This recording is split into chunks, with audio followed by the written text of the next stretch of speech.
Bonjour à toutes et à tous, vous êtes sur Culturama et c'est une interview exceptionnelle qu'on va vous présenter aujourd'hui.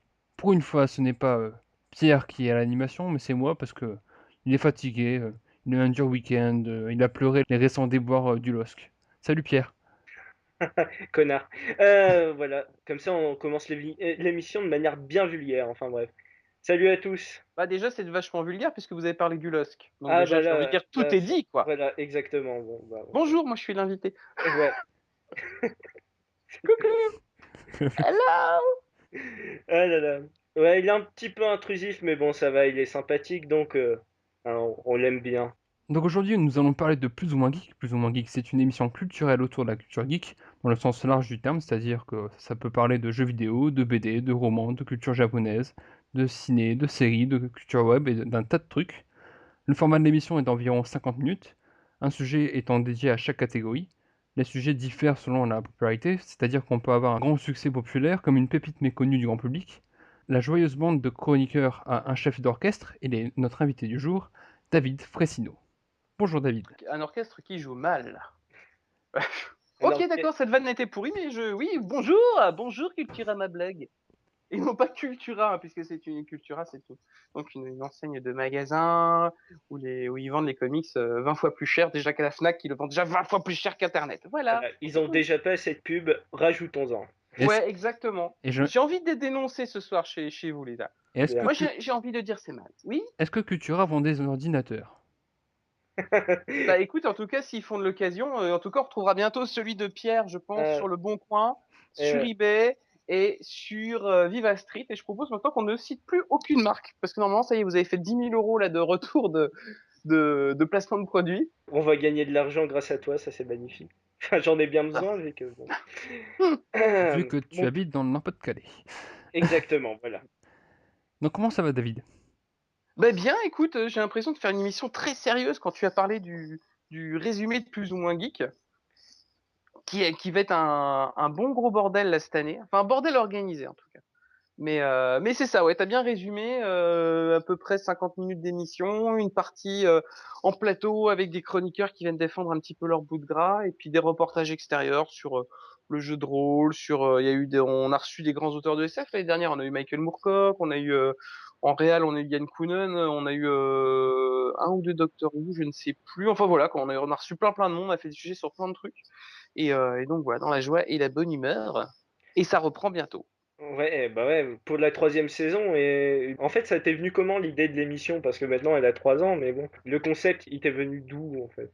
Alors c'est assez curieux, c'est que je crois, parce que moi j'ai une société de production, donc je produis aussi d'autres choses sur des domaines complètement variés, et Plus ou moins geek est peut-être le programme qui s'est monté le plus rapidement. En fait, à force de regarder les émissions de télé où tu as toujours des émissions soit sur du jeu vidéo, soit qui parlent d'actu cinéma, ou alors qui vont te faire des news sur les séries télé, ou alors même souvent t'as des magazines qui sont très très spécialisés, Cinoche ou culture japonaise. Et je me dis, c'était toujours, en fait, l'idée elle est venue là, elle est venue de se dire que c'était dommage parce qu'à un moment, tous ces trucs-là étaient hyper connectés à la base. T'as des jeux vidéo qui ont donné des films, t'as des films qui ont donné des jeux vidéo, t'as des films qui sont nés d'influence de la culture japonaise. Tout ça était, ou de romans, tu vois, enfin, tout ça est hyper connecté et j'avais aucune émission dans laquelle je retrouvais ce truc-là, c'est-à-dire où les mecs venaient de parler de leur domaine un peu de prédilection et en même temps pouvaient rebondir parce que le gars d'en face qui allait leur parler d'un jeu vidéo, par exemple, je sais pas, GoldenEye, et que le mec du Ouais. cinéage qui s'occupe du cinéage puisse dire, mais attends, effectivement, le film il est comme ça, et que le mec qui s'occupe des BD romans puisse dire, ouais, mais attention, Ian Fleming, il avait écrit James Bond par rapport à ça. Et il manquait un truc hyper complet par rapport à ça. Je trouvais ça dommage, en fait, de vachement segmenter partout à la télé, dans les magazines, souvent même sur les sites internet, de tout segmenter. Moi, je voulais un truc où, voilà, où tout se regroupait. Et j'ai beaucoup parlé, hein, je vous préviens tout de suite. Je préfère T'entends, être t'entends. clair. Hein. Et je voulais aussi que ça permette aussi un truc. C'était un moment, c'était de casser les petites cloisons dans lesquelles chacun peut être. Moi, le premier d'ailleurs. Je suis très cinéma fantastique. Je suis un dingue de cinéma d'horreur, de cinéma fantastique. Je lis pas mal, je lis beaucoup de romans, pas mal de BD, je suis un gros collectionneur de goodies, et je suis très très série télé puisque je l'ai défendu dans l'émission les 2 premières saisons. Et en même temps, j'y connais que dalle en culture Jap. Je lis pas de manga, je suis très peu jeux vidéo à part une petite partie de Mario Kart pour me défouler. Mais ce qui m'intéressait, c'est du coup d'avoir quelqu'un en face de moi qui allait me parler d'un jeu vidéo, qui allait me donner envie d'y jouer justement, tu vois. Et ça s'est produit plusieurs fois cette année. Donc c'était ça qu'on voulait provoquer pour les gens qui regardaient l'émission, c'était de se dire, ok, j'adore le cinéma fantastique ou la culture japonaise, je vais voir leur émission et en même temps, peut-être que le mec qui va me parler des romans va me donner envie de lire du Philippe K. Dick, par exemple. Et du coup, comment t'es venu le choix des chroniqueurs? Puisque il y a des sujets super variés, comme tu l'as dit, des séries télé, de la culture japonaise. Est-ce que tu Bah, connaissais les chroniqueurs d'avant ou bah, la saison 1, c'était, je te dis, ça s'est monté en 3 mois. On a trouvé les financements en 3 mois parce que le but, c'était quand même de faire à la base une vraie émission télé. Je voulais pas faire un truc qui ressemblait qu'à ce qu'on aurait pu faire, ce qu'aurait pu faire justement un YouTuber, tu vois, face cam. Je voulais vraiment un truc qui ressemble vraiment à une émission télé. Donc sur la première saison, il y avait une émission par mois.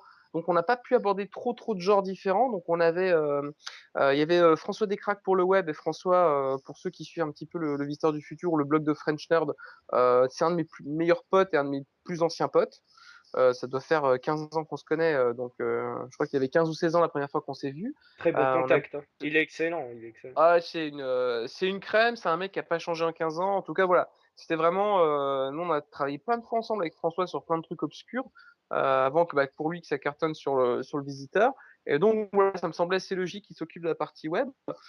C'est lui qui m'a présenté, Fred du Joueur du Grenier pour les jeux vidéo. Parce que, comme je le disais, je suis pas très jeux vidéo, donc c'est plutôt François qui m'a rencardé là-dessus, qui a fait les présentations. Très bon choix aussi. Rurik pour le cinéma, bah moi je suis un grand lecteur de Mad Movies, donc j'avais repéré un peu sa patte sur les articles de Mad et puis sur le site internet de Mad Movies.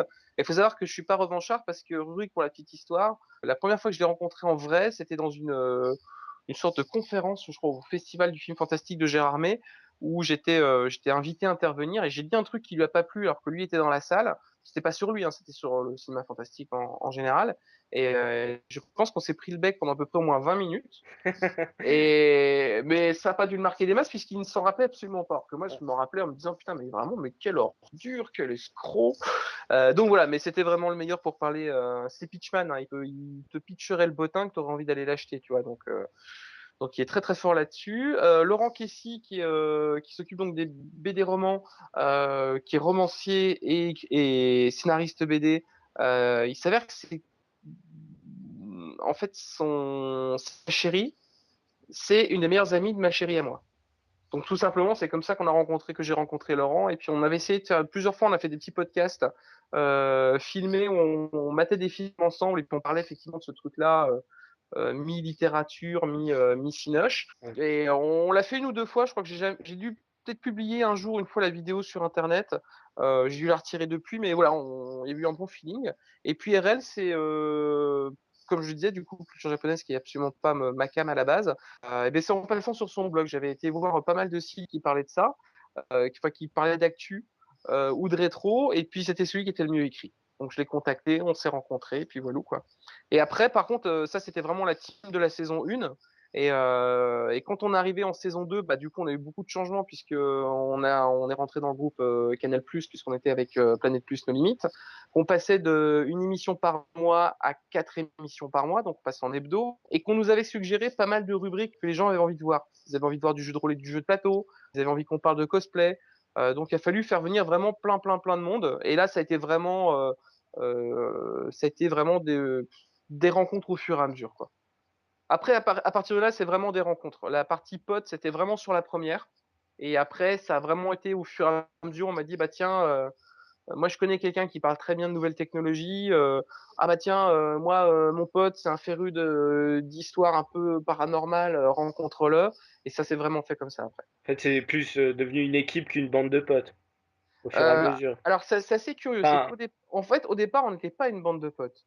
Et ça, ouais. c'est vraiment important. Parce que je te dis, sur la première saison, Ah oui, c'est vrai. on était six autour de la table. Je connaissais très bien François, je le connaissais très très bien. Je connaissais plutôt bien Laurent. Mais Rurik, c'était la première fois que je travaillais avec lui. RL, c'était la première fois que je travaillais avec elle. Et Fred, c'était la même chose. Bon, moi, travailler avec moi-même, c'était pas une première. C'était pas le plus facile, hein. psychologiquement, ça a été très très dur de travailler avec moi-même.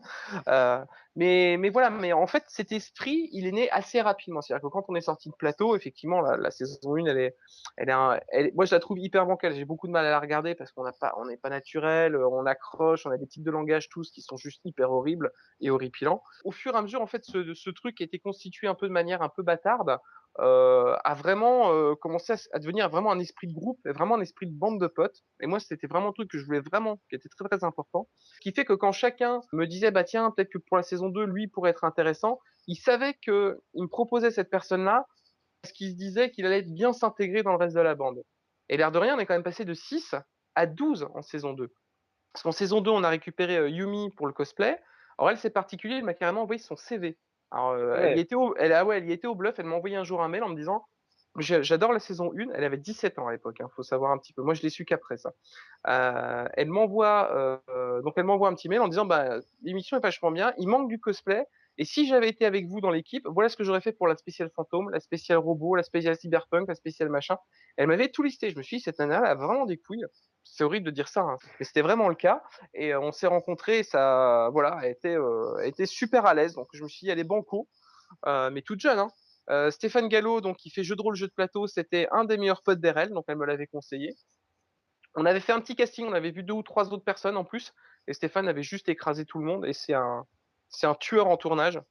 C'est-à-dire que les textes que vous voyez dans la chronique, il les fait quasiment en live, hein. Je crois qu'il sait je sais pas, peut-être sur 2 jours d'enregistrement où il parle 8 heures non-stop, hein, faut imaginer, 8 heures non-stop, Eh ben, il a fait 2 bafouilles. Et je vais te dire que on en est, tout le reste de l'équipe, on était très très loin. ici Donc, aussi.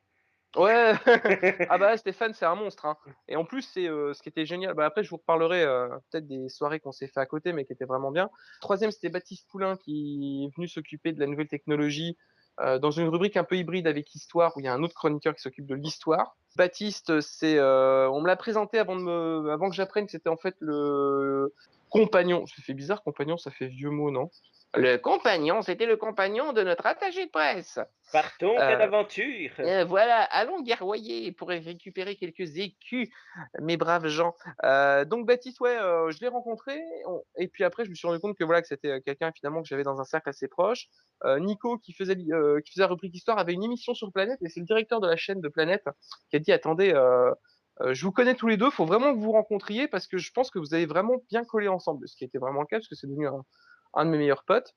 Attends, j'en suis à 4, donc il m'en manque 2. Sebracia, donc, qui était le deuxième morceau du binôme du genre du grenier, qu'on a fait venir en plateau. Et il en manque un, il va me détester. Et Franck qui s'occupait de la shopping list, qui est quelqu'un qui travaille dans Darou Productions, qui est la boîte qui produit plus ou moins geek. Donc voilà, donc tu vois, c'est vraiment, les gens venaient vraiment un peu de partout. Et cette année, on en a qui quittent l'émission, il y en a des nouveaux qui arrivent et on passe à 14. Donc tu vois, je pense que si on fait encore 7 ou 8 saisons, on sera 52. Ça reste une grosse équipe. Et les sujets, justement, en fait, les chroniqueurs, ils ont carte blanche ou bien il y a des restrictions, enfin des petites commandes? Euh, alors, vraiment, pour être honnête, hein, on a 10 émissions sur la saison 1, il y en a 30 sur la saison 2, et on en a fait 24 cette année. Donc, faites le calcul, mes amis. 64. 64 émissions. Le compte est bon. 64, ouais. Ancien bac S. Oh Merci. putain. Ah ouais, putain, je l'aurais su, j'aurais jamais accepté de te parler. Désolé. Bac S. Ouais, et un bac S et tu viens du nord de la France, t'es vraiment un mytho. T'es un Ouais, menteur. si. Non, dans le nord de la France, les gens, moi je l'ai entendu. Ah bah Hein. si, non, Ils non, sont ouais. les tribunes de Bollard, ils vendent leurs enfants. euh, Bon, je vais arrêter de faire des blagues sur les gens du Nord, hein, parce que Sinon, ils vont tous te haïr, ouais. ah non, sinon après ils vont demander leur indépendance et tout ça. Donc, oh merde, putain, j'ai oublié ta question. Ouais, c'est pour ça. En fait, c'est de savoir si les chroniqueurs ont carte blanche au niveau des sujets ou pas, Ouais. en Donc, sur 64 émissions, il y a un film que j'ai suggéré à Ruri qui était un de mes films préférés, qui était Puppet Master. Donc, personne ne le connaît grosso modo, mais je sais que lui aimait bien, mais il m'en a parlé pour me faire plaisir. Et sinon, la seule qui a eu une indication, c'était RL, à qui j'ai demandé de faire vraiment d'axer quand même sur du manga rétro. Donc, il y avait au moins 7 à 10 ans dans les dents, quoi. Mais sinon, ça a été les seuls trucs. Je crois que j'ai jamais rarement fait une observation à qui que ce soit. Mais parce que chacun, en fait, quand on commence une saison de plus ou moins geek, faut savoir que là, par exemple, la saison 3 démarre le lundi 27 janvier, mais ça fait 8 mois qu'on est dessus quasiment. Donc c'est dire que ça fait depuis cet été où les mecs, je leur dis, voilà, cette année, il y aura 24 émissions. Toi, tu vas être présent, par exemple, dans 16 ou 17 émissions, donc il me faut 16 ou 17 chroniques. Et automatiquement, ils sélectionnent vraiment tous sont hyper pro par rapport à ça et vraiment alternent entre trucs plutôt hyper connus, vraiment des coups de cœur, des trucs dont ils ont décidé de parler mais qui vont par exemple défoncer. Mais je crois vraiment je vais même te dire qu'RL c'était plus une remarque générale de rester dans l'esprit du côté rétro de l'émission. Mais je te parle de ça, c'était vraiment au tout début. Hein, c'était même pas avant les tournages de la première saison puisqu'après elle a tout appliqué nickel. Mais je crois que la seule suggestion, c'est vraiment rubrique sur un film en 3 ans et 64 émissions. Donc, ça va. Et qu'est-ce qui change dans cette saison 3 de Plus ou moins Geek par rapport à Mais la tout, 2? c'est un truc de. Eh, écoute, c'est quoi? C'est un truc de ouf. Il y a eu plusieurs vidéos qui ont été publiées sur la chaîne YouTube de nouvelles rubriques. Par exemple, RL qui parle des préjugés sur le Japon, le Joueur du Grenier et Seb Rassia qui font des petites parodies. Donc, la saison 2, on était sur Planète. On n'a pas pu diffuser l'émission sur Internet pendant quasiment 8 mois, puisqu'elle était d'abord sur Planète. Ce qui était logique, on arrivait sur une chaîne payante. Je pense d'ailleurs, je fais une aparté, mais c'était assez compliqué pour nous à gérer puisqu'on est là, je pense, le seul programme qui a été entre guillemets, j'irais repéré sur Internet, mais c'est un bien grand mot parce qu'on n'est pas sur les nombres de visionnages d'autres personnes qui cartonnent 20 000 fois plus que nous, mais on a été les premiers à vraiment passer du web à une chaîne payante. Parce qu'aujourd'hui, quand tu dis, ouais, par exemple, les mecs du studio Bagel, leurs sketchs, ils sont quand même en ligne, ou ce qu'ils font pour Canal est en ligne. Et vous, pourquoi c'était pas en ligne? C'est ce que vous le. Bah, c'était tout simple, c'est que Canal, les mecs, ils étaient dans une partie en clair de Canal+, donc ils pouvaient être diffusés gratuitement sur Internet, comme Bref, ou par exemple France 4 qui rediffusait Record, mais France 4 est une chaîne gratuite, alors que nous étions sur une chaîne payante, donc sur une. Donc voilà, donc petite aparté par rapport à ça.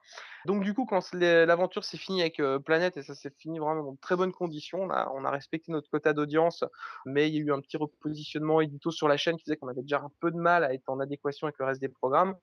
Là, ça devenait vraiment très très très compliqué. On a retrouvé rapidement Énorme TV. Vraiment 7 jours, ça s'est fait. On a présenté le programme au directeur de la chaîne que je connaissais un petit peu avant. Je lui ai dit, écoute, ça vient de s'arrêter sur Planète. Moi, si j'ai envie de faire une saison 3, toute mon équipe a envie de faire une saison 3. Il m'a dit, OK, pourquoi? Et vous changeriez quoi dedans? Et j'ai dit, ce que je veux, c'est du show. Je veux que ça vienne un vrai, comme les talk shows, tu sais, comme tu peux avoir de Laurent Ruquier ou d'Hanouna, mais pour notre culture à nous, tu vois. Et je trouve il y avait vraiment un plus. C'est-à-dire que l'année dernière, on avait vraiment beaucoup de sujets, on avait des insights, c'est-à-dire qu'on suivait un chroniqueur à l'autre bout dans une convention, des fois plutôt assez loin. On a été en Espagne, on a été en Belgique, voilà. On a fait pas mal de sujets assez pointus et tout ça. Mais là, on s'est dit, voilà, la saison 3, on veut garder en fait la spontanéité qu'on pouvait avoir sur la saison 2, la saison 1, le professionnalisme que nous a amené Planète sur la saison 2. Et en même temps, on arrivait sur l'énorme TV qui était une chaîne libre, c'est une petite chaîne, hein, c'est une petite chaîne qui a 1 an et demi d'existence, donc, où le ton est très très débridé. Voilà, donc on s'est dit, eh ben ça tombe bien, c'est exactement ce qu'on a envie de faire. En fait, on avait la possibilité de faire tout ce qu'on avait envie de faire pour la saison 3, même si on était resté sur Planète. C'est-à-dire enregistrer en public, à Paris, avoir un invité, que finalement on laisse tomber certaines rubriques peut-être un peu trop sérieuses. L'Inside disparaît, Talent Web ça disparaît, pour ne garder qu'une rubrique, un sujet principal qui est soit une enquête, soit une interview de personnalité. Mais par contre, d'avoir plutôt des rubriques qui ressemblaient plutôt à des petits sketchs, tu vois, des petits univers. Bah, Rudy, je sais pas si vous l'avez vu, Rudy et l'année geek, le premier épisode qu'on a mis en ligne en avant-première. Oui. Rudy en fait, qui prend au départ, c'était de dire, l'année geek, c'est je prends une année et je redis un peu toutes les sorties qu'il y a eu cette année et je les resitue un peu dans le contexte. Il peut faire très sérieux à la base et on a déliré sur ce côté, d'ailleurs, c'est quasiment Rudy qui a tout écrit là-dessus, sur ce côté où il est interrogé, frappé, torturé, par une sorte de mec, tu sais pas si c'est la CIA, la Gestapo, j'en sais rien. Donc voilà, donc on s'est vraiment dit, cette année, faut que ça soit plus déconneur, parce qu'il faut pas qu'on gaffe, faut qu'on garde le côté vraiment culture, les infos et tout ça, parce que ça, c'est toujours ce qu'on a voulu défendre, mais de garder vraiment aussi, d'amener une fraîcheur, un côté talk show, mais de notre génération à nous, quoi, avec notre culture. Mais justement, tu parlais d'enregistrer en public. Ça apporte beaucoup le public sur le plateau comme ça. Franchement, rien que déjà pour nous, c'est hyper kiffant parce que, on parle, je sais pas si ça sera d'ailleurs coupé ou pas coupé, on parlait des quand tu fourches, tu sais, quand tu fais une intro d'émission. Moi, il y a Ouais. toujours un truc, c'est que la première, j'arriverai jamais à la c'est très rare quand j'arrive à la placer. C'est-à-dire quand je fais un lancement d'une émission pour un tournage d'une émission, la première elle est toujours foirée et la deuxième en général, elle est toujours dans la boîte. D'ailleurs, au même titre que quand le public, remarque que j'ai réussi à la faire du premier coup, ils sont très, très étonnés, tu vois? Je suis très, très applaudi. Mais, et ce qui est génial, c'est d'avoir le côté live. C'est-à-dire que quand on fait une vanne, du coup, si tu as, le public, il est pas énorme, hein, ils sont entre 10 et 15 personnes, mais ils sont hyper bruyants, hyper, tu vois, ils sont à fond, quoi. Donc quand tu fais une vanne qui est bonne, vraiment ça se marre, ça te porte, tu te dis: «Putain, ouais, là, tu vois, là, je viens de faire marrer tout le monde». Quand tu fais une vanne de merde, et ben, tu le ressens vraiment. C'est-à-dire que tu as pas un rire, donc tu fais OK. Et quand les invités interviennent, quand ils disent quelque chose, quand d'un coup tu as une info qui étonne vachement tout le monde, ça vit à côté de toi. Parce que nous, sur le plateau, autour de la table, hem, cette année, on est un peu, enfin, cette année, on est 5 autour de la table. L'année dernière, on était 6. Donc déjà, on est un peu plus, c'est un peu plus confidentiel et surtout, tu es dans une bulle. C'est-à-dire que tu as quand même, nous on a 8 caméras qui sont braquées sur nous, il y a un réalisateur qui est en régie, tu as plein d'assistants en plateau qui courent partout, tu as les mecs du son, les cadreurs, les mecs de la lumière. C'est vraiment une fourmilière, hein. Il faut imaginer que tu as nous devant et que tu as 30 personnes derrière qui sont en train de bosser, qui sont en train de déjà en plus d'espérer que tu vas pas trop merder parce que tu vas pas finir trop tard. Mais tout ça pour te dire que tu es vraiment dans une bulle et d'avoir le public, ça te ramène vraiment sur le fait que tu ne parles pas qu'à toi, tu parles pas qu'à tes potes autour de la table. Tu parles à des gens qui sont susceptibles de pas connaître ce dont tu parles. Tiens, cette phrase n'est pas très française. Si, si, si, ça va. Voilà. Mais l'inviter plus le public, ça nous oblige à pas rester dans notre bulle. L'émission entame donc ce lundi 27 à 9h-5 sur Énorme TV pour sa troisième saison. Donc au début c'était produit par Vosges Télévisions si je me trompe pas, et c'était aussi diffusé sur Dailymotion. Après c'est passé sur Planète No Limite. Est-ce que c'est compliqué de diffuser quelque chose qui parle de culture geek? Tu parles en télé ou sur le web? Ouais, ouais, en télé, En en télé. télé, ouais. En télé, ouais. Ouais, ouais. Je vais pas mentir en disant que, déjà, la première saison, on l'a fait avec une chaîne locale. Une chaîne locale qui s'est appuyée sur, je crois, 5 ou 6 autres chaînes locales, un petit peu partout, en France. Et on a bénéficié de Kazé, qui a aussi diffusé le programme, donc a mis un peu de sous dans l'aventure, hein. Voilà, c'est comme je disais, on est sur un programme, on est sur une vraie émission de télé, donc il faut quand même payer les gens qui prennent la caméra, surtout quand ils sont 7 ou 8. Hem et Dailymotion était aussi dans l'aventure. Voilà, et après la première saison, on a été faire le tour de toutes les chaînes en disant: «Voilà, on a cette émission-là, elle est loin d'être parfaite. On pense qu'on peut par contre largement l'améliorer et on pense qu'il y a vraiment des gens pour la voir». Du coup, on a discuté avec plein de chaînes, hein, on a été avec Planète parce que ce qu'ils nous ont proposé était intéressant. Je parle pas financièrement, hein, parce que ces considérations-là, pour ceux qui ont l'habitude de travailler avec moi, sauront que ça compte pas. Moi, ce que j'ai besoin, c'est l'état d'esprit en face.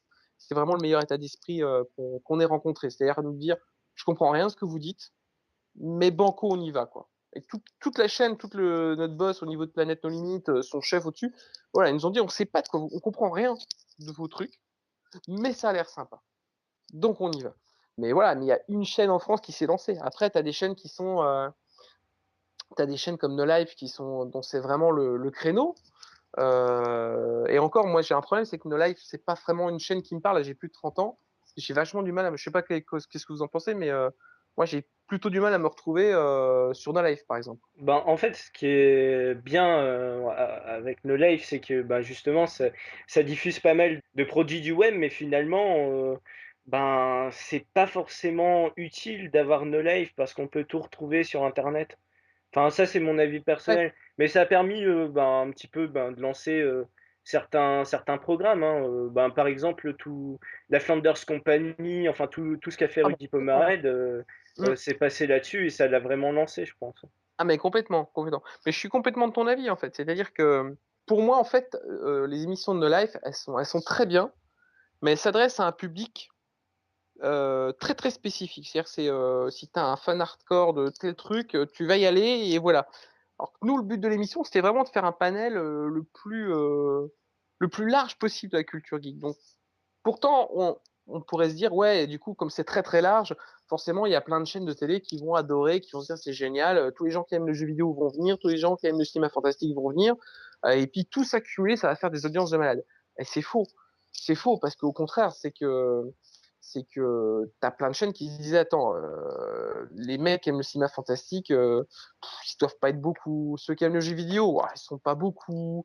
Souvent on me disait: ah oui, geek, j'en ai déjà entendu parler parce que j'ai un cousin, il est geek». Tu vois? Ah C'était le ouais, mais gros ça, mot, c'est tu vois? Et tu te dis: ouais, «Mais attends, l'autre coup j'ai vu une stat qui passait, c'était qu'il y avait je crois c'était énorme, hein, c'est 20 millions de personnes en France qui jouent aux jeux vidéo de manière assidue. C'est-à-dire même avec les tablettes ou les smartphones, mais 20 millions de personnes. C'est-à-dire que jouer à un jeu, c'est rentrer dans les codes de tout le monde. Quand tu vois que Paranormal Activity ou Insidious fait 500 000 entrées en France, je te parle même pas de tous les mecs qui l'ont vu en le téléchargeant. C'est-à-dire qu'il y a juste mais un putain de monde quoi qui a envie de voir ces trucs-là quoi. Et en télé, ça a été vraiment compliqué quoi. On est arrivé à chaque fois, on nous dit ouais mais ouais, ça va intéresser qui? Qui joue au jeu de rôle franchement, tu vois? Et tu des leur mecs disais totalement en dehors de la réalité, tu ah vois? mais ouais, ouais, et je C'est leur disais: «Mais attends, moi bon maintenant je suis à côté de Paris, mais au moment où on a tourné les 2 premières saisons, j'étais dans une ville qui s'appelle Épinal, ça fait 30 000 habitants, allez 40 000. Il y a 4 associations qui font du jeu de rôle ou du jeu de plateau. bah, voilà. 4. Il y a 2 librairies spécialisées sur le manga. On est sur une ville de 30 000 habitants, donc après ces arguments-là, tu vois, au fur et à mesure, tu les développes aussi parce que c'est aussi un peu le but quand tu fais une émission télé et que tu vas, faire le tour des chaînes pour, leur dire que c'est vraiment le truc magnifique, il faut qu'ils mettent un peu de blé dedans pour pouvoir te faire, bosser l'équipe. Mais c'est vrai que c'est pas été évident, hein. Franchement, ça a pas été évident et je pense que même encore aujourd'hui, c'est compliqué. Hormis, Game One, No Life, les normes TV, c'est aussi un peu une première parce qu'on est le nous, ça inaugure une partie sur la culture geek qu'ils ont initiée il y a un petit peu parce que je travaille aussi un peu pour eux pour certains de leurs programmes. Je les ai conseillés sur, par exemple, sur l'achat de mangas, sur l'achat de films, et à chaque fois, je leur ai dit: «Mais allez diffuser ce film-là, c'est un film japonais, il est complètement fou, c'est un budget de dingue, personne n'en voudra ailleurs, c'est jamais Énergie 12 ne diffusera jamais ce truc-là. Faisons-le, quoi», tu vois? Il faut que le mec ait l'esprit un peu, presque un peu fou, quoi. Et le mec de Planète l'année dernière avait vraiment cet esprit fou-là en lui. Le boss d'Énorme TV a aussi cet esprit fou, quoi. Je pense qu'il faut être fou. L'émission, elle a pas forcément une image traditionnelle. Plein de mecs comme, ben, le joueur du grenier, Fred Molas, bah, il a pas forcément une tête de télé, quoi. Enfin, je dis ça comme ça, mais c'est Ah vraiment un mais mec qui a été porté par l'internet, en fait, mais hein. je te dis à 100 d'accord. C'est une de mes fiertés. Bah, j'ai plein de fierté sur cette émission parce que je te dis, pour moi, c'est un truc, c'est un ovni à la télé. Moi, je te dis, on parle d'une émission qui était sur Canal+, on parle pas d'une émission qui était sur No Life ou sur Game One, tu vois? Avec une communauté qui a l'habitude. Si tu prends la saison 2 et tu verras la saison 3, vous allez voir parce qu'il y a beaucoup de changements, il y a pas mal de choses, mais on garde cet esprit what the fuck un peu. Mais sur la saison 2, tu as Laurent, Seb, Fred et RL qui ont un accent du sud. Tu me diras une émission où sur les 6 chroniqueurs en plateau, tu en as 4 qui ont un accent. Ouais. Tu en as jamais. Non mais c'est vrai. C'est vrai que c'est très formalisé, enfin formatisé, pardon. C'est un truc de fou. En plateau, on avait quoi? On a Fred et Seb qui étaient en surpoids, RL qui en manque. On a un chauve avec les dents écartées. On a Laurent avec son accent du sud et moi avec mon gros pif au milieu. Tu vois, je veux dire, c'est hallucinant. Et c'est vrai que quand on fait des conventions, c'est assez marrant parce qu'on a un public très très différent. Il y a les gens qui nous ont suivis par la saison 1 sur le web, qui sont, je dirais, plutôt jeunes, qui après ont regardé quand l'émission, parce que l'émission a été piratée assez rapidement sur Canal, donc tout le monde l'a trouvé facilement sur YouTube, ce qui était très cool, hein, moi j'avais aucun souci par rapport à ça. Mais par contre, il y a des gens qui nous ont découvert par Planète, qui étaient plutôt des gens qui ont 35 à 50 ans, quoi. Et on les a rencontrés à Geekopolis, c'était fou parce que on a vu que ça, que des gens qui sont arrivés avec 50 piges. Ah bah nous, le jeudi soir, on regarde, on fait notre petit plateau repas, on regarde ça avec nos enfants parce que nos enfants, du coup, bah, ils voient le joueur de grenier. Et en même temps, nous, on a un sujet, par exemple, sur le jeu de plateau ou sur le GN ou sur Michael Moorcock, tu vois. Et j'étais hyper fier, quoi. Tu te dis, c'est un truc de fou. C'est un, déjà, t'as mis des gens, effectivement, comme tu dis, qui n'ont pas du tout des profils de télé. Ça n'empêche pas qu'ils sont bons. Et deux, tu deviens limite une émission presque un peu où toute la famille peut regarder, tu vois, parce qu'on parle à chacun. Donc c'était vraiment top, quoi. Et cette année, on a la même chose, hein. Ouais, bah ouais. Et puis en plus, là, il y a le retour ben, sur YouTube. Ben, comme tu as dit, il y avait la saison 1 sur Dailymotion. La saison 2, maintenant, elle est disponible sur YouTube ben, depuis le passage sur Ouais, Énorme TV, parce que la saison 2, elle a été diffusée sur Énorme TV aussi. ouais. La chaîne, c'est plus ou moins Geek TV, c'est ça? Ouais, c'est ça, ouais, plus ou moins Geek De toute TV. Et façon, on mettra ça en description, tout ça, vous ouais. verrez tous les liens. Enfin, voilà, il y aura tout. Et même Euh, sur le Minitel, 3615, plus ou moins geek. Tout à fait 3615, plus ou moins geek, ça fait boop, boop. C'est super. Les émissions en replay sur le Minitel, je te jure, elles déchirent. c'est assez concept quand même, hein, niveau graphisme sûrement, Oh surtout. putain, ouais, Ouais. c'est du 8 bits, hein. La blague. Pardon. Ouais. Mais sinon, c'est J'en profite. important. Bientôt, Ah, les blagues vas-y. sur le Minitel, on pourra plus les faire du tout. Il Ah faut en bah, profiter. Faisons bah, des vannes sur le les Minitel tout de Minitel suite. sont désactivés, hein. Mais ouais, ils ont arrêté. Mais ouais, les pauvres Ça fait un Minitel. an ou deux même, hein. T'imagines, il y a un endroit en France où tu dois avoir 40 millions de Minitel qui sont entassés. Mais Les quel pauvres. gros bordel. Ils sont tous morts. Tu m'étonnes.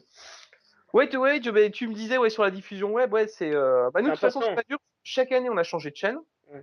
Et chaque année, on a changé de mode de diffusion. C'est-à-dire que la première année, c'était Dailymotion à fond. Il n'y avait rien sur YouTube. Deuxième année, bah, on n'avait plus le droit à rien de mettre. Donc, on a mis que les sommaires. Et la troisième année, on passe sur du tout YouTube en réactivant un tout petit peu Dailymotion. Mais vraiment, là, on va commencer à remettre un petit peu les émissions. Mais c'est vraiment YouTube qui est aujourd'hui notre player principal, quoi. On va parler un petit peu plus d'actualité. Je sais pas, Vincent. Oui, justement, on parle de YouTube. Qu'est-ce que tu penses du durcissement de la politique sur les droits d'auteur par rapport à YouTube?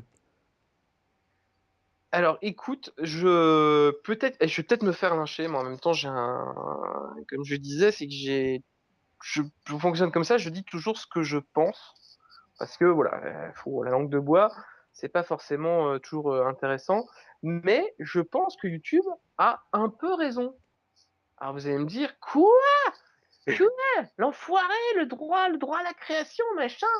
Et j'ai envie de dire, c'est un peu logique à un moment, parce que euh, pour moi, franchement, ceux qui reprennent des vidéos de chatons ou de mamies qui se cassent la gueule et qui vannent et qui en font des commentaires et machin, je pense à Antoine Daniel Salut les geeks. Mathieu Sommet. pour moi, je pense que eux, ils font, voilà, il y a vraiment une petite partie création. J'ai pas trop de soucis par rapport à ça. Franchement, ils reprennent. Et puis, il y a aussi le Fossoyeur aussi qui est impliqué. Qui utilise plein d'extraits de cinéma, etc. Alors là, c'est peut-être un peu plus compliqué sur le Fossoyeur. Euh, C'est peut-être là où moi, à mon avis, je pense qu'il y a une limite où il y a des choses que tu peux faire et pas faire. Mais Fred, du coup, c'est vachement intéressant parce que Fred du joueur du grenier, on en a pas mal discuté ensemble. Et puis j'ai vu un petit peu passer tous les commentaires des uns et des autres, mais en même temps, pour moi, tu peux faire de la vidéo sur YouTube. Et j'ai pas de souci par rapport à ça. À la limite, que tu utilises des extraits de films de la ZIC, machin, il y a un système pour pas te faire toper. C'est de pas la monétiser, cette vidéo. ouais, bah ouais, ouais. C'est ça qu'on a oublié. C'est-à-dire que moi, demain, nous, plus ou moins geeks, j'expliquerai un petit peu après sur comment nous, on a une petite, on rentre dans le droit par rapport à ce qu'on fait sur plus ou moins geek. Je vous en parlerai un petit peu après.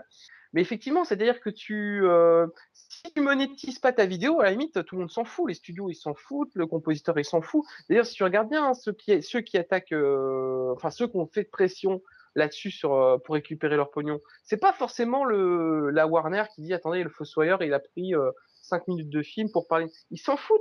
Le Fossoyeur, il parle souvent de films qu'honnêtement 95% des gens ne connaissent pas forcément.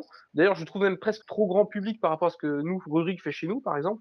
Rurik a quasiment pas un seul film mainstream dont il a parlé. Hein. Même Evil Dead, il n'en a jamais parlé. Quoi. Pour faire court, en tout cas, voilà, à partir du moment où tu monétises la vidéo, c'est-à-dire que tu vas te faire du blé. Si ce que je dis, c'est que les grands studios, grosso modo, ils s'en foutent. C'est comme les gros éditeurs de jeux vidéo. Ils vont pas venir forcément emmerder les mecs qui commandent du MMORPG, que ce soit une Publisher, merde, Bob et Fanta. Franchement, ils s'en foutent. Ça leur fait une pub d'enfer. Les mecs, même si les mecs, ils gagnent très bien leur vie en faisant ça. Hein. C'est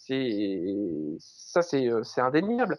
Non, ce qui va faire chier, c'est le compositeur, par exemple, d'une musique de jeu vidéo, qui va se dire, attends, moi je m'en fous, je suis pas un gros studio, je touche pas d'argent sur les ventes du jeu physique. Par contre, s'il y a un gamin à l'autre bout de la France qui prend ma musique et qui se fait 3, 4, 5 000 euros par mois, je veux ma partie. Donc tu vois, c'est pas quand tu réfléchis bien, c'est plus compliqué qu'il n'y paraît, je pense. Mais par contre, je ne sais plus qui. J'ai vu un excellent podcast là-dessus, mais je serais bien incapable de vous dire qui l'a fait. C'est un mec qui fait je crois, de la philosophie à partir d'extraits de films sur Internet. Je crois que c'est ça. Hein. Oula. Et qui disait un truc. Ouais, ouais, je sais, je regarde des trucs super déviants, les gars. En fait, je sais pas, c'est peut-être du Randall, mais je suis pas sûr. Ah, c'est. Hein. Je pense pas, non. En fait, je sais pas. En tout Ben, cas, si vous savez, mettez-le en commentaire, hein, d'ailleurs. ouais, voilà. Envoyez-moi mettez-moi un truc sur la page Ouais. Facebook. S'il y a des fans, envoyez-nous des mails d'insultes pour pas avoir la référence. Enfin, Cool. voilà, on accepte. Et le mec disait un truc juste, il disait moi dans ce cas-là, je veux bien utiliser un extrait de film. Je monétise ma vidéo parce qu'effectivement, 95% du contenu que je mets sur YouTube, c'est moi qui l'ai fait. Je me suis filmé, j'ai fait le son, j'ai fait la lumière, j'ai monté, j'ai fait tout ce travail-là. Mais dedans, j'ai 5% qui ne m'appartiennent pas. Dans ce cas-là, que je n'ai une monétisation que sur 95% et que les 5% de ce que je n'ai pas, qui m'appartient pas, bah, que les 5% là, ils soient redistribués au mec qui a fait la musique dont j'ai pris un extrait, ou, enfin, tu vois, quoi. En fait, le problème qu'il y a avec ça, c'est que sur ces 5%, tu as YouTube, ils vont arriver sur les droits d'auteur, mais leur technique, généralement, c'est de couper le son de la vidéo. Je pense qu'ils font que ça, d'ailleurs. Enfin bref. Mm. Donc du coup, bah, ça pourrit un peu toute la vidéo et donc tout le travail. C'est peut-être pour ça qu'il y a aussi Ah, tous ces ben, mouvements un petit peu, ben voilà, ça énerve pas mal de monde, justement, que ben il y ait c'est cette pour ça que je trouve que radicalisation. la réponse de YouTube, elle était, d'ailleurs, ils sont en train de faire machine arrière. Hein. Si tu regardes, Ouais, mais bon. c'est en arrière toute. Mais c'est vrai que nous, c'est arrivé plusieurs fois sur Plus ou moins Geek, notamment la saison 1, où quand on l'a mis sur YouTube, par 2 fois, ils m'ont viré toute la bande son, quoi. Tout le sonore. Donc, c'est-à-dire, je me retrouve avec 52 minutes de mecs qui parlent dans le vide et rien. Pourquoi? Parce que dedans, il y avait 15 secondes de la musique d'une bande-annonce officielle. C'est pour ça que je disais que nous, c'est un peu particulier, Plus ou moins Geek, puisque on est une émission télé. Donc, on a ce qui s'appelle le droit d'information et le droit de citation. Le droit d'information et le droit de citation, c'est-à-dire que comme on parle d'une œuvre et qu'on est dans un contexte de télévision où on amène un esprit critique, tu as le droit, logiquement, il y a une tolérance jusqu'à à peu près 15-20 secondes d'extrait et même d'extrait de film. Hein. Aujourd'hui, je pourrais prendre carrément une scène de film et mettre dans Plus ou moins Geek, juridiquement, je suis tranquille, on ne peut rien venir me dire. Nous, on s'est même dit, on va même pas jouer ça, on va même pas prendre d'extraits de film, on va prendre des extraits de la bande-annonce. C'est-à-dire que nous, ce qu'on diffuse, c'est les photos officielles, les affiches officielles, tous les supports de communication officiels. La bande-annonce officielle, on prend 15 secondes. Et même sur ces 15 secondes-là, je me suis fait toquer et on a 52 minutes de vidéo qui ont été foutues en l'air. Donc ouais, la réponse de YouTube, elle était pas adaptée. Mais il y a quelqu'un, moi, qui m'a dit un truc juste, qui m'a dit, est-ce que YouTube, finalement, ils ont pas essayé de faire ça, c'est-à-dire de sucrer d'un coup tous les sonores, de démonétiser les vidéos en disant voilà c'est 100% ou 100% de monétisation que vous n'avez plus, juste pour faire vraiment peur, pour que les gens tu vois se disent oh putain merde qu'est-ce qu'on va faire, il n'y a pas d'autres plateformes etc. Et à un moment pour pouvoir dire que YouTube revient en disant écoutez vous savez quoi sur les vidéos qui posent problème on fait 50-50 et le 50-50 passe mieux à partir du moment où tu as eu la menace du 100% d'annulation. Donc voilà, et c'est une théorie qui est peut-être pas idiote. C'est-à-dire, est-ce que YouTube va pas essayer de faire un gros truc pour faire peur à tout le monde, pour essayer de faire passer un petit peu en douce, c'est un peu la politicienne, un truc un peu plus, C'est fort probable, ouais, un peu plus doux. ouais, ouais, un peu plus doux, mais s'ils avaient attaqué tout de suite par le plus doux, tout le monde Ouais, aurait, tout le monde aurait crié au scandale quand même. ouais, Ouais. ouais, tu vois, mais ils auraient créé le scandale, mais YouTube aurait peut-être eu moins à l'arrivée que là, si on ils disent, ouais, finalement, on fait 50-50, on va faire ouf, heureusement, tu vois. Faut être dur en affaires. Ouais, mais bon, et tu sais, c'est comme tout, hein, il y a plein de gens qui se disent, YouTube, c'est une grosse société, hein. C'est une société qui est en bourse et tout ça, hein. C'est pas des mecs qui font ça pour la joie d'aider le monde à aller mieux, hein. C'est peut-être ça que moi aussi que je trouvais que tout le monde avait un peu oublié là-dedans, tu vois. J'entends là, Sûr. ouais, YouTube, le droit d'expression. Attends, YouTube, c'est Google, hein, c'est ça? Donc le droit d'expression, voilà. Ah ouais, Pardon. t'as envie de dire, attends, les mecs, ils font un moteur de recherche où tous les résultats qui remontent, c'est les gens qui ont filé du pognon. Je veux dire, en matière d'indépendance intellectuelle, t'as vu mieux quand même, hein, que YouTube et clair. Google, quoi, C'est franchement. clair, c'est clair. Mais bon, par contre, je trouve que c'est intéressant par rapport à je pense notamment, tu vois, Joueurs du Grenier, Antoine Daniel et tout ça. Bah, ça les oblige aussi, eux, à se poser des questions de savoir si un jour ce truc-là s'arrête, bah, comment ils vont transformer finalement ces énormes audiences qu'ils ont est-ce qu'ils peuvent la faire migrer ailleurs? Euh, Tu vois, bah, tout le monde me disait, ouais, Joueurs du Grenier, tu as mis dans l'émission pour faire de l'audience. Ce qui est complètement fou. Si tu regardes en télé, on n'a pas, il y a quoi, il y a 1,5 million de personnes à chaque fois qui regardent les vidéos de Fred et Seb. Nous, si on avait fait 1,5 million de téléspectateurs sur notre émission sur Planète, je veux Ça dire se que saurait. on aurait été les rois du pétrole. Je veux dire que Ça c'est clair. Ouais. on faisait pas une saison 3 sur les normes TV, on faisait l'adaptation au cinéma Hollywood avec J.J. Abrams, hein. Donc ce truc de cumul de machin, c'est compliqué, quoi. Enfin voilà, après ça dévie sur un autre débat, mais en tout cas, voilà, moi je trouve que ça a permis à beaucoup de se poser des questions et j'espère que chacun arrivera à trouver un peu des réponses. Mais un mec qui est malin au jour d'aujourd'hui, un petit compositeur, ce qu'il faudrait qu'il fasse, c'est qu'il fasse des sites, un site où il met de la musique en ligne gratos, en travaillant avec les youtubeurs, en disant youtubeurs, voilà, franchement, pour beaucoup, à part ouais, le Fossoyeur quand il prend un extrait de film, c'est sûr que ça paraît assez logique que ça soit la vraie musique et compagnie.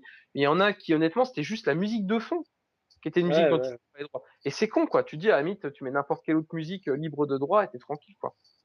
En par- Genre, putain, on va faire un débat sérieux, quoi. Vincent, un petit prout, s'il te plaît, pour dédramatiser. Une petite Salma Hayek au grand journal. Ah, une petite Salma Hayek au grand journal. Exactement. En parlant de musique, est-ce que tu as un coup de cœur en ce moment? Est-ce que Antique? en musique, en ciné, est-ce que tu as un coup de cœur en ce moment? Coup de cœur. En ciné, qu'est-ce que j'ai vu dernièrement? Ça va être l'horreur, les gars. Vous allez me griller. Tout le monde va se rendre compte que je fais une émission sur les trucs que je vais même pas voir. Non, non, je vais quasiment tout au cinoche, mais vraiment par manque de temps. Je disais, entre la préparation de Plus ou moins geek, j'ai d'autres émissions à côté, donc c'est assez compliqué. Et un truc que j'étais voir, c'était Gravity, où j'ai pas visuellement incroyable, mais au niveau de l'histoire, c'est pas le chef-d'œuvre que tout le monde m'avait annoncé. J'étais un peu au bout de la troisième navette, tu sais, au bout de la troisième station spatiale dans laquelle elle va et qui part en couille. À un moment, tu dis bon, Ouais, machin. mais en fait, elle est morte. Hein. Alors pour moi, elle est morte aussi. Truc de fou. Putain, Elle hallucine la fin, en gros, en fait. Hein. Elle- Pierre, en fait, t'es mon pote d'esprit, Pierre. Tout à Ça fait. pense la même chose que moi sur la life. Parce que bon, c'est obligatoire au bout d'un moment. Attends, quand elle commence à aboyer et qu'après elle part dans son trip ou elle commence à savoir comme par magie diriger la navette. Ouais, mais complètement. Pour moi, elle est morte dans la navette avant que George Clooney revienne. Et j'espère que, bon voilà, heureusement tout le monde l'a vu. Hein.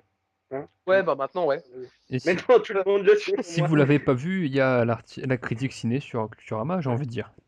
Et par contre, si j'ai vu, je me suis tapé tout Walking Dead, le comics, parce que je regardais la série Ah, j'ai pas tout fini moi. Bon, alors, je te spoile pas, mais que j'ai trouvé plus intéressante que la série, sur laquelle je trouvais que c'était un peu, il y avait pas mal de flottement. En fait, le problème de la série, ouais, c'est elle a ses moments de flottement. Généralement, c'est début, fin de saison, et entre deux, ça navigue un peu beaucoup. Enfin, jusqu'à la mi-saison, en fait. C'est début de saison, mi-saison et fin de saison où ça s'active. Ouais, en fait, ouais, en fait, il te reste 20% d'intéressant, quoi. Ouais, C'est ouais. vrai que c'est sourd. Et en fait, le comédien principal, mais je sais pas si c'est que moi, mais je peux pas, mais il joue comme une caisse. Ce mec-là jouait déjà dans une série qui était qui s'appelle, oh putain, comment ça s'appelait? C'est une série anglaise où lui incarnait je crois, un psy qui travaille avec une médium. Tu vois, Oula. mais en fait, c'était la version dark de Ghost Whisperer et de Medium avec Patricia Arquette. Tu vois, c'était une série hyper glauque. Et par contre, il jouait déjà comme une merde, mais la série était incroyable. Mais alors là, du coup, lui qui porte la série tout seul, je trouve que c'est pas terrible, quoi. Ah, moi, je l'aime bien. Moi, je sais pas, je l'aime bien. Ah, Pierre, Même Pierre, si, même Pierre, s'il a ok, son. ok, Pierre, tu demandes le divorce de ma tête. Ok. Ouais, je sais, je sais. Mais Je- non, mais je sais qu'il a cette voix un peu bizarre où on a toujours l'impression qu'il va pleurer. Mais je sais pas, j'aime bien. Je suis pas. C'est une Ça me chouineuse. dérange pas outre mesure, voilà. J'arrive à C'est une supporter. chouineuse. Mais par contre, du coup, Laurent a parlé dans la saison 2 du comics Crossed, qui est, pour nous le présenter en plateau, il nous a dit en fait c'est ce qui ferait passer Walking Dead pour un camp de vacances, et c'est incroyablement trash.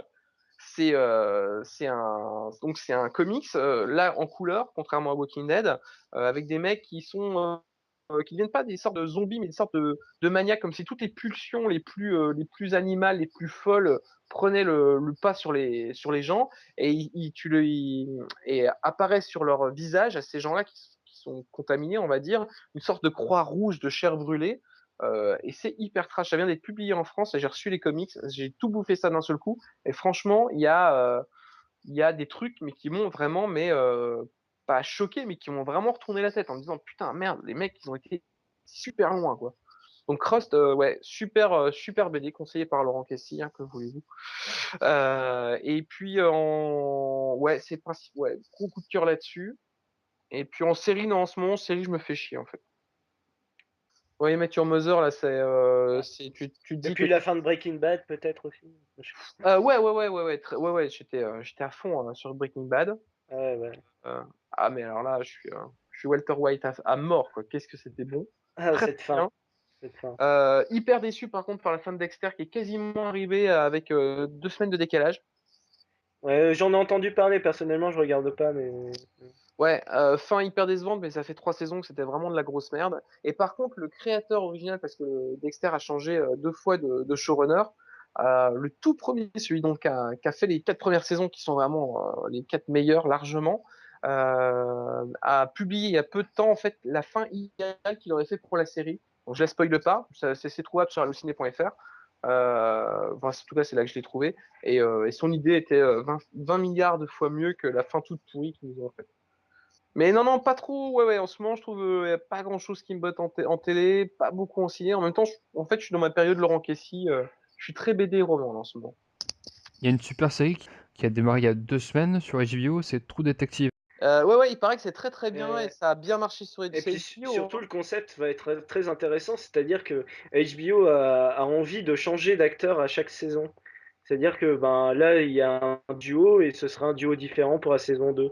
Ouais. Et du coup, ça risque d'être très intéressant aussi Et pour la série. tu sais que ça, c'est un truc qui, à mon avis, va être un truc qui va se multiplier dans les années à venir. Ouais, Et je pour pense que le retour de 24 heures chrono sous une forme, pareil, sur une saison finalement presque isolée de tout le reste, je pense que c'est un truc qui va vraiment venir à la mode. Et mais tu peux pas savoir comme j'en suis certain.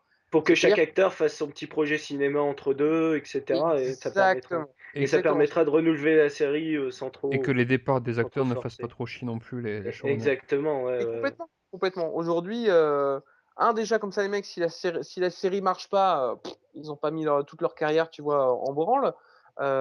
Et puis en plus, je trouve qu'avec American Horror Story, on parlait de trucs que je suis, en ce moment, je suis dans la saison 3 d'American Horror Story. Ça fonctionne plutôt bien finalement ce changement. Et pourtant, c'est quasiment toujours les mêmes comédiens dans des rôles différents, mais je trouve que ça fonctionne bien. T'as même hâte de revoir dans quoi ils jouent. Et 24 heures chrono qui revient là pour une saison 8, donc de 12 épisodes, en plus c'est même pas 24 heures, tu vois. Je pense que ça va revenir ce genre de choses. Tu vois, pour moi, je serais pas étonné de voir par exemple Josh Whedon nous sortir une saison 8 de Buffy de 13 épisodes sur Tout d'un Netflix, tu coup, vois. ouais. Mais ouais, mais en Out of même temps, nowhere. mais en plus, ça serait cool, tu vois. Comme ça, quand t'es comédien, limite, tu te dis, la Bones va s'arrêter à la fin de cette année, je crois. Pourquoi pas à un moment refaire une saison 6 de Angel, tu vois, dans 2 ans. Le mec, il fait Ouais. 13 épisodes, il fait kiff, c'est des personnages qu'ils ont révélés au grand public. Ouais, moi je pense qu'il y Il a vraiment un truc faut à. faire attention aussi au surdosage, c'est-à-dire que si tu commences avec une série, s'il y a tout le monde qui commence à faire ça, ça va ennuyer le téléspectateur et Tu ça veux, va revenir à la même chose au tu final, veux hein. dire qu'il faudrait que Hollywood ait la tête sur les épaules et Ce quand qui ils vont n'arrive faire un jamais. pilon, qui n'arrive jamais, quand ils ont un bon pilon, Exactement. ils savent tout à fait modestement ne pas le surutiliser. Par exemple, c'est pas comme si quand ils font une série policière qui marche bien, t'as pas pendant 20 ans 45 000 séries policières, par exemple. Jamais de la vie, c'est pas leur Mais job. jamais de la vie, non, non, ils sont classe, Hollywood. parlant d'Hollywood, il y a Disney qui a racheté Star Wars et là maintenant ils ont racheté Indiana Jones. Mais tu sais qu'ils ont racheté Plus ou moins Geek? Ah ouais? Non. Mickey va arriver. Ouais. On Et va t'inquiète pouvoir pas faire des blagues et pétées. Rurik lui a prévu un bon petit programme pour Mickey. Oh là là, je préfère pas savoir. Heu, mais sinon, tu penses quoi justement, ben, de Disney qui reprend, Indiana Jones alors que le 4e épisode, il a pas mal déçu, tu vois? Enfin, je sais pas. Bon, Bah, à mon avis, ils vont pas reprendre Harrison Ford, mais un remake, ce serait un peu atroce, Ils non? ils peuvent faire bah avec écoute, Harrison Ford, hein. Indiana Jones, c'est le Non, déambulateur, ça franchement, peut être pas mal, hein. encore, mais ouais, bah, ouais, déambulateur, ouais, ouais. C'est non, mais Indiana Jones à la maison de retraite. non, écoute, et 2 trucs, c'est que je pense que quand Disney a racheté, Star Wars, honnêtement, George Lucas faisait du Disney déjà depuis très, très longtemps, et que sa licence, il l'a vendue, survendue, j'ai même eu des vaches qui rient Star Wars, moi. T'avais boîtes de vaches qui rient avec Dark Vador dessus, machin. Donc, Ah, je mais pense que la licence, ça fait hyper longtemps que le mec a vendu son âme, enfin, a vendu son âme. Il a fait du fric de partout. Donc, honnêtement, que ce soit George Lucas ou Disney qui pilote, je pense que ça changera pas des masses. et puis surtout qu'ils ont choisi quand même J.J. Abrams comme réalisateur. Ils ont pas été chercher n'importe qui, quoi, c'est ça qui est bien. Ouais, ouais, ouais, ouais, ouais, puis tu sais quoi, ça va devenir comme, je pense, ça va être comme les Harry Potter ou Seigneur des Anneaux. C'est-à-dire que le but pour eux, c'est de faire un film qui arrive à chaque fois aux fêtes de Noël, qui sont les périodes où les films américains engrangent le plus de pognon partout dans le monde. Et chaque Noël, tu auras ton nouveau Star Wars. Donc tu auras épisode 7, l'épisode 8. Ils te font des déclinaisons des fois de temps en temps. Ça permettra à des gros comédiens de venir jouer, de prendre un peu leur pied dans l'univers Star Wars. Donc moi, je demande à voir. Franchement, j'y vais. J'ai pas été plus que ça choqué par l'annonce. Par contre, sur Indiana Jones, moi, justement, je suis plutôt assez content. Je me demandais d'ailleurs pourquoi il n'avait jamais finalement fait avec Indiana Jones ce qui a été fait avec James Bond. C'est-à-dire que finalement, demain, tu peux avoir un Clive Owen qui va jouer, qui va devenir Indiana Jones. Pourquoi le personnage d'Indiana Jones en soi ne pourrait pas être repris comme Daniel Craig a repris et tout ça, quoi. Ouais, c'est vrai, bah, changer d'acteur, c'est toujours Ouais, enfin, avoir un personnage qui peut être repris par d'autres acteurs, qui est pas trop déjà une icône, ouais. c'est une bonne chose, tu vois? C'est un peu comme dans Doctor Who, tu vois? Ah mais complètement. C'est à partir du moment où tu joues le jeu, que tu l'assumes et que c'est annoncé comme ça. Moi, je pense que après, faut que le film soit vraiment bon, quoi. Après, faut pas qu'Indiana Jones, ça devienne un truc, faut Ils pas que ça changent. devienne Benjamin Gates, tu vois. Ouais, voilà, Faut ouais, vraiment, pitié, non. faut vraiment que ça reste dans, ouais, le truc, tu sais, improbable de Vinci Code, quoi. Faut vraiment que ça reste dans cet esprit de, même pas du. Je crois qu'encore le quatrième, je l'ai revu avec un peu de recul, pas si mauvais que ça et pas. Ah non, non, non, mais c'est juste que c'est un peu un quatrième pour faire un quatrième, quoi. C'était pas. Ouais, ouais. Puis franchement, Ça. la dernière croisade est tellement bon. En parlant de gros films à gros budget, tu penses quoi du prochain Batman avec Superman? Écoute, bah, pas grand-chose. Alors c'est marrant, moi je dis, je dois avoir un esprit tordu à la base, mais peut-être que Pierre va me rejoindre de nouveau, hein, puisque là, j'ai senti une petite séparation, hein, tu voulais plus trop être d'accord avec moi. Alors Batman, pour moi, le Batman de Christopher Nolan, les trois, hein, sont hyper surestimés. Je sais pas pourquoi. Moi, le côté, notamment sur le dernier, là, quand les flics ils passent 8 mois dans Oui, les oui. égouts.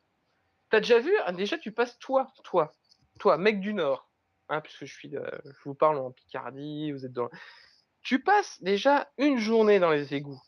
Tu sors, tu pues, d'accord? T'es dégueulasse, t'es plein d'auréoles, t'es.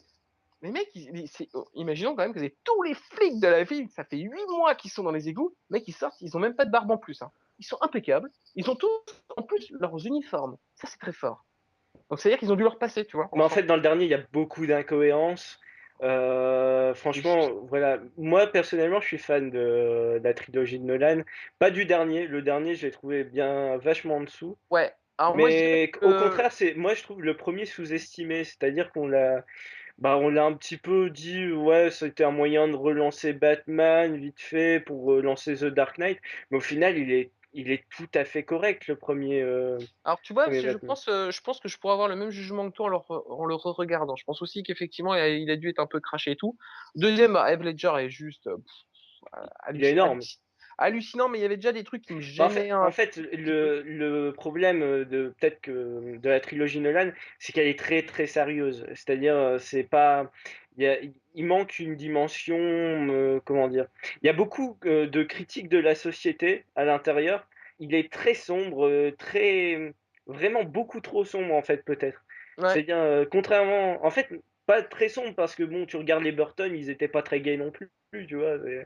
Enfin voilà, Batman Returns, il est tout c'est un des films les plus noirs que enfin voilà, Ouais, mais il y a quand même un peu de second degré, je suis assez d'accord avec toi, ouais, c'est que voilà. dans la Voilà, c'est le manque de version second Nolan, degré, c'est le côté très ouais, terre à terre, ouais, c'est ouais. Et c'est marrant, mais je trouve que Christian Bale, ou Bale, je sais pas comment on le prononce en Christian américaine, Bale. Christian, je l'appelle Christian Trou de Balle, Christian, des fois, il est un peu trop, tu sais, à fond, quoi. Le Bah, mec, il surtout, souffre de partout. c'est cette espèce de voix un peu bizarre qu'ils ont pris pour Batman, où en fait il parle un peu comme ça. Enfin, je Ouais, sais alors pas, que personne ne parle c'est comme ça. horrible, Hum, c'est horrible, c'est une des hum. pires idées qu'il a jamais eues, Nolan. Moi j'adore Nolan, hein, je suis franchement c'est mon réalisateur préféré. Vincent, Je t'as fait une très bonne vanne sur Skype, je veux que tu la dises. Sur les flics qui étaient dans les égouts, tu marques sur Skype, ils auraient dû demander conseil aux mineurs chiliens. Et tu sais quoi, c'est une blague que je trouve de très mauvais goût et je la trouve très bien. c'est justement Merci. Très non. pour ça qu'elle est bonne. Je vous C'est salue. vrai que j'avais pas vu. Ah, il y a aussi marqué Ok, mon porcinet, je te fais des bisous, mon Pierrot, avec la langue, mais ça, Ah peut-être que OK. j'aurais pas dû le dire. Ouais, mais c'est parce que là, on rentre dans l'intimité des soirées Culturama et voilà, c'est un peu. C'est parce que Ouais. Pierre, c'est comme mon frère et comme on est en Nord-Pas-de-Calais. Voilà. Et Ceci bon, expliquant cela. voilà. Sinon, ben, t'as un dernier mot ben, pour ceux qui écoutent, que ce soit des fans, des non-fans, des gens qui connaissent pas, etc. Eh ben écoute, ouais, de vraiment, donc ça reprend à partir du 27 janvier sur l'énorme TV, qui est une chaîne gratos, donc tout le monde l'a sur sa box. Si vous avez une box et Ouais, vous avez des je vais chaînes de les télé. citer. Attends, je vais les citer. Alors, sur votre box free, c'est sur le canal 125. Sur Orange, c'est le canal 131. Sur SFR, c'est le canal 155. Sur votre B-Box, c'est le canal 92. Sur Virgin, c'est la 78.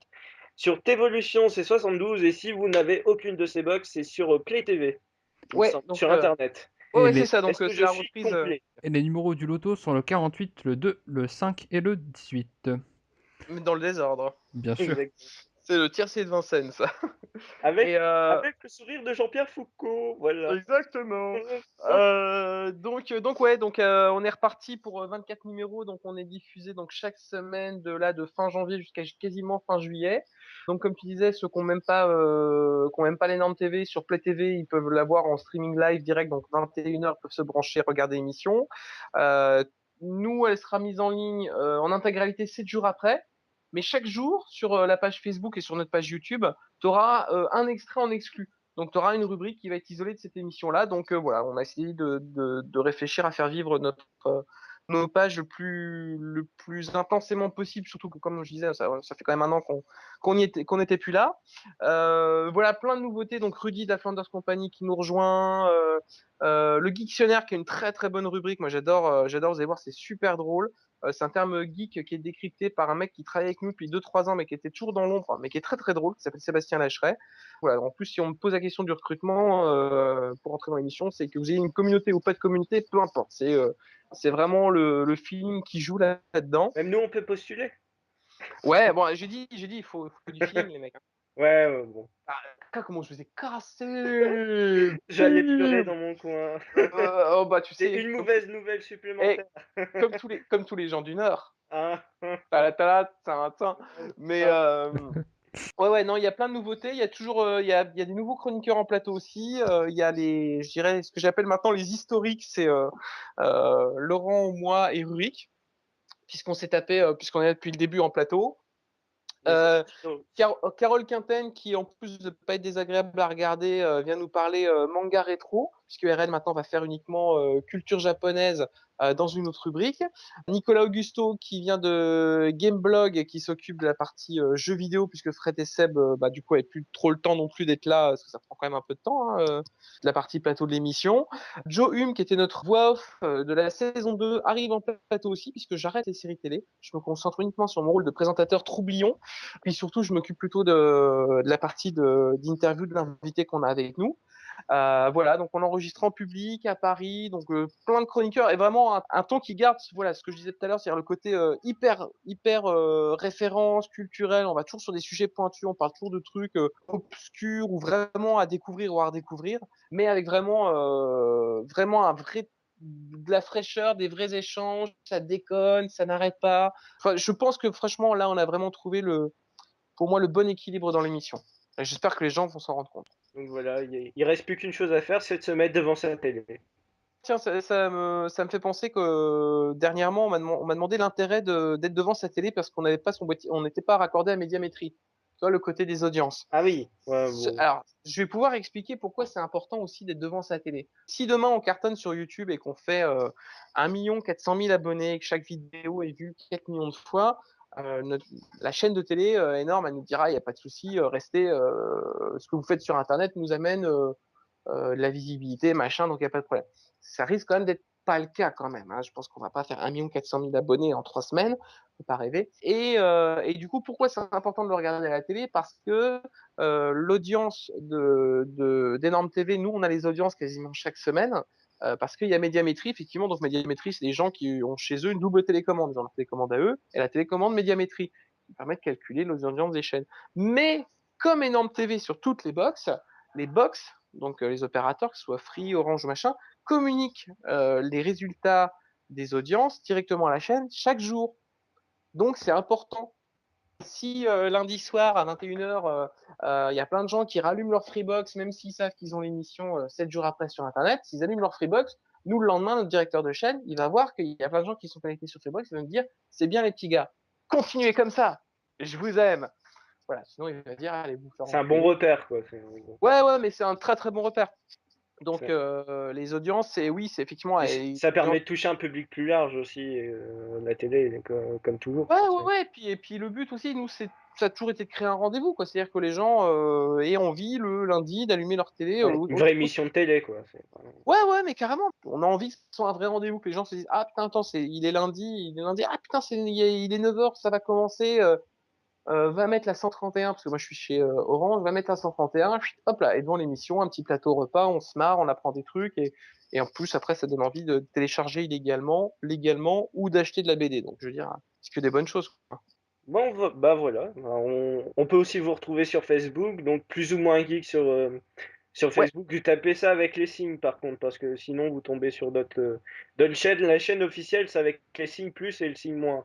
Donc, oui, alors ça oui, donc ça- j'aurais dû pas picoler le jour où on a choisi le nom de l'émission, parce que plus et moins, c'est toujours compliqué. Les gens tapent un plus, ils me disent, ou alors faut l'écrire en toutes lettres. Je dis, bah tu sais quoi, tape les deux, puis tu vas y arriver au bout d'un moment. Justement, alors par contre, sur Twitter, faut taper entièrement, c'est-à-dire que c'est plus ou moins geek en lettres. C'est Ouais, plus ou moins geek en lettres. et même que je vais dire que sur YouTube, c'est en lettres, sur Dailymotion, c'est en lettres.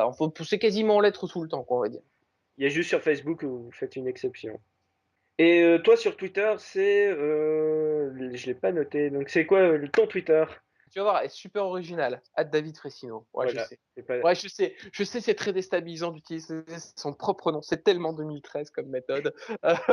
Mais oui, c'est mon nom, et mon nom de famille, et mon prénom.